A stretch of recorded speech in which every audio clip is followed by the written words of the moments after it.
वो कोई गाना गा दे तो विरोध, अच्छा तुम गाना गा दे तो सपोर्ट। ये कौन सा दुनिया चल रहा है भाई? कोई बोला ना खेसारी लाल यादव के टीम में काम करने वाला वो हर इंसान सुखी संपन्न है। और सुनो, यहाँ जातिवाद नहीं चलता है। अखिलेश कश्यप ब्राह्मण, विवेक सिंह भगवान, पवन पांडे ब्राह्मण, विकास वीरप्पन भूमिहार और खेसारी भैया यादव तुम तो नहीं बताओ ना अपना, बोल अपना।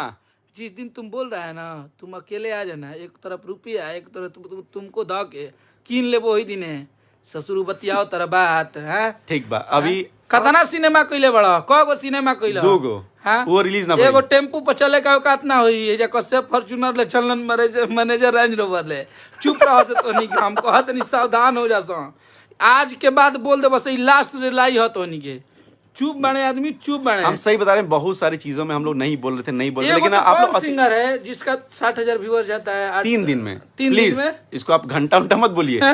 3 दिन में 60,000, नाम नहीं लेंगे, जाओ बेइज्जती हो जाएगी तो 4 कंपनी तुम्हारा गाना लेना बंद कर देंगे। इसलिए ये साक्षात, और सुनो ये बात भी भैया मना किए बोलने के लिए, सुन ला साहब, ये बात भी भैया मना किए बोलने के लिए।